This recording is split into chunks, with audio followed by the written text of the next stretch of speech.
L'autre aspect sur la problématique médicale, là, c'est un petit peu plus complexe par rapport aux pathologies, par rapport à un sport comme d'autres sports qui est très exigeant, où on pousse de plus en plus les limites au niveau de l'entraînement très jeune, de manière à tirer le meilleur de chaque athlète. Bon. La tendance serait effectivement à un moment donné que les assureurs essayent de plus en plus de verrouiller et d'éviter d'avoir à payer en cas de problématique médicale.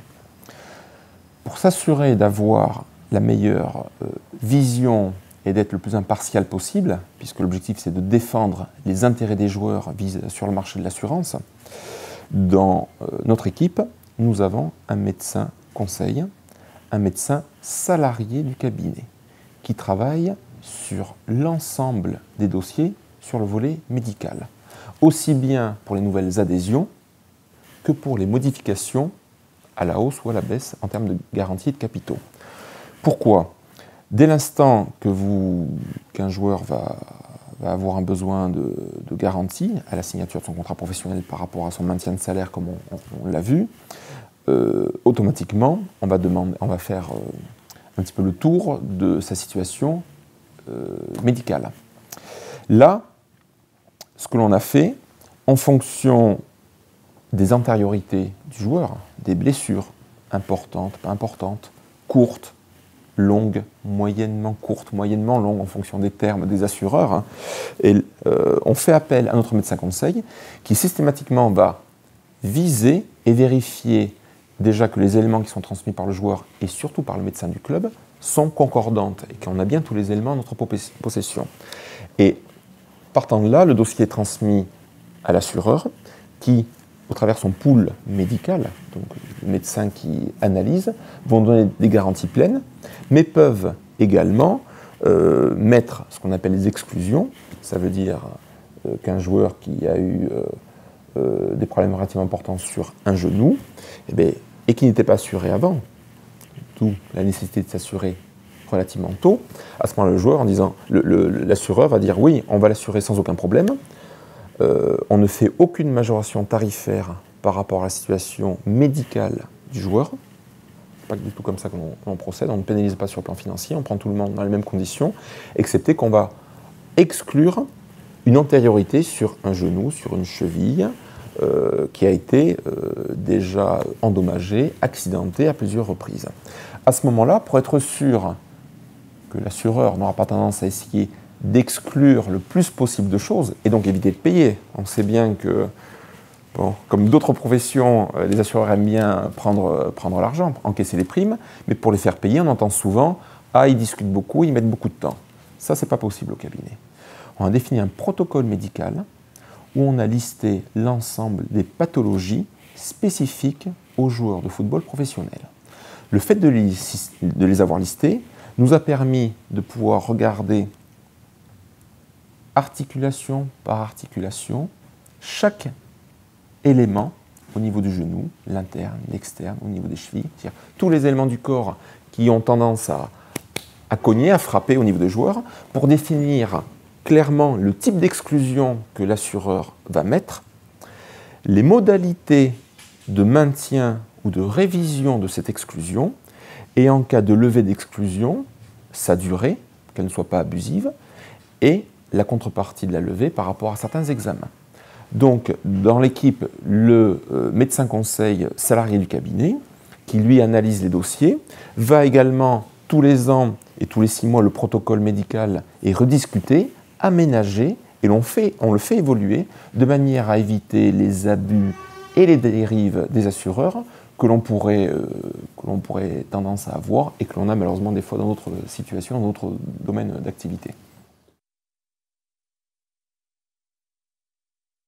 On parlait de capitaux, on parlait d'une carrière courte, mais on a 2 autres éléments qui sont importants, qui sont peut-être un petit peu plus spécifiques pour eux, les périodes de chômage et les joueurs qui partent à l'étranger. Bon. La partie chômage, les joueurs ont des CDD. Je le rappelais tout à l'heure, sont des CDD de 1 an, 2 ans, 3 ans maximum, mais à la fin de la saison, une fois que le CDD s'arrête, le joueur peut se retrouver pendant plusieurs semaines sans avoir d'employeur, mais par contre, il est à la recherche active d'un club. Ce qui veut dire qu'il va continuer à se déplacer, il va surtout continuer à s'entraîner, ce qui veut dire que pendant cette période, qui peut durer quelques semaines et qui peut durer jusqu'à fin août, le joueur n'a plus d'employeur. Là, ce que nous avons fait depuis très longtemps, c'est que le joueur bénéficie automatiquement d'un maintien intégral de ses garanties jusqu'au 31 août, de manière à éviter que le joueur, pendant cette période-là, en cas de blessure, se retrouve non seulement en inaptitude à pouvoir signer avec un club, il ne va pas signer s'il a une blessure, mais surtout avec derrière seulement une garantie chômage, qui là aussi n'est pas forcément adaptée au niveau de rémunération et aux besoins financiers qu'il peut avoir. Bon, deux cas de figure. Soit le joueur a retrouvé un club, à ce moment-là, on adapte immédiatement le contrat et les niveaux de garantie et de capitaux en fonction de sa nouvelle situation, à la hausse ou à la baisse.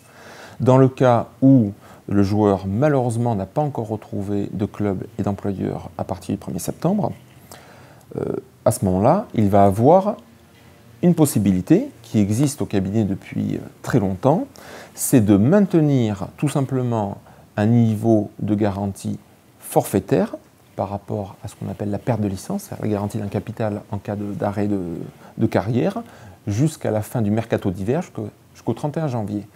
Et cette couverture forfaitaire qui était donnée jusqu'à présent a également évolué cette année, parce qu'on donne la possibilité également de faire soit un capital fixe, soit un capital qui sera progressif, c'est-à-dire qui sera adapté en fonction des garanties qu'il avait avant la partie de chômage.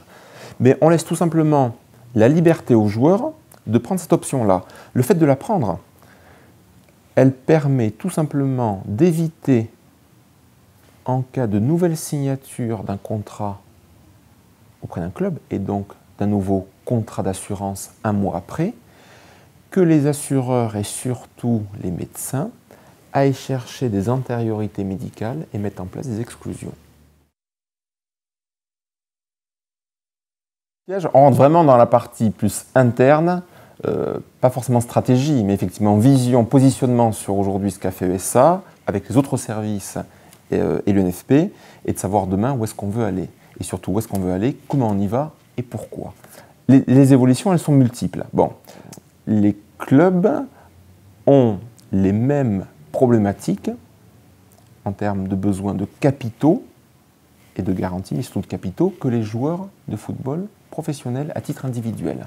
Il est évident qu'on n'est pas tout à fait sur les mêmes sujets, dans le sens où le joueur est une nécessité d'avoir une couverture d'assurance pour maintenir sa rémunération et assurer son corps et son avenir en cas d'accident grave.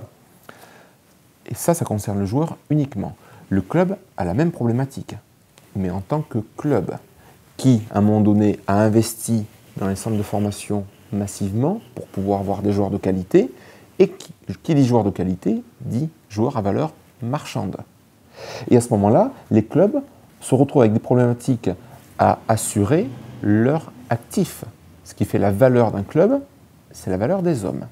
Donc c'est la valeur des joueurs. Et on a souhaité tout simplement revenir sur ce marché, parce qu'on y était au tout début de la création du cabinet également, revenir de manière beaucoup plus importante, d'une manière massive, parce que la représentation, la masse des joueurs que l'on a vus et le poids que l'on pèse sur le marché de l'assurance et de la réassurance avec nos spécificités, ce poids-là est tout aussi important et peut être bénéfique pour les employeurs de nos joueurs de football, pour les clubs, avec des spécificités par rapport à notre approche médicale, vous l'avez vu, qui est un des enjeux majeurs du cabinet, et son évolution, évidemment. Plus on va peser, et plus on continuera à peser comme l'acteur majeur sur ce marché, plus on aura les moyens d'adapter, de négocier des garanties et du tarif pour les joueurs. Et les clubs vont se retrouver également bénéficiaires. Mais il y a aussi beaucoup d'autres enjeux et beaucoup d'autres perspectives sur le futur, à court, moyen et long terme. on doit continuer à avoir une présence importante sur le terrain et une présence notamment importante auprès des jeunes. Les jeunes, ou, quand je dis jeunes, également à la première signature de contrat professionnel. Ce qui veut dire que là, également dans le développement du cabinet, mais il est évident qu'il faut aussi des hommes sur le terrain. Et là, c'est un enjeu qui reste effectivement majeur, c'est de continuer à étoffer notre présence terrain, de manière à pouvoir suivre, au travers la visite de plus en plus régulière des joueurs, le passage dans les clubs, le passage dans les centres de formation, joueurs en France, joueurs à l'étranger, vous l'avez compris, au travers les 2 contrats qui se modulent par rapport aux besoins et aux spécificités de chaque pays. Donc il est évident que le développement en termes d'hommes reste un élément important. Il est évident que les hommes ont aussi besoin d'outils dans les prochains développements, mais il est vrai que la partie en termes de suivi, en termes d'outils, y compris informatiques, est un des chantiers en cours à ESA. La dimension médicale au cabinet est une des dimensions relativement importantes, c'est une signature propre à notre service. Ce qui fait sa force, ce qui fait sa reconnaissance vis-à-vis du marché de la réassurance, qui nous donne notamment aujourd'hui une délégation relativement importante au niveau des règlements, puisqu'on évoquait le maintien de salaire. Le maintien de salaire est payé directement par le cabinet. Chose aujourd'hui qui est très rare, c'est d'avoir des cabinets qui ont une délégation relativement importante à ces niveaux-là. Et la meilleure preuve, elle est là. Et là, je citais les protocoles médicaux. On est très à l'affût sur l'évolution également des problématiques de milieu médical, de manière à continuer à bien adapter les contrats, mais surtout à bien adapter tout ce qui relève des exclusions, des modalités sur les exclusions. Le dopage, par exemple, qui reste un élément aujourd'hui où il faut avoir un regard, pas forcément en tant qu'assureur, mais automatiquement en tant qu'acteur sur ce marché-là, il faut avoir un regard dessus. Donc là aussi, vous l'avez compris, le volet médical reste un élément important sur lequel il faut continuer à accentuer la qualité de service vis-à-vis de nos joueurs.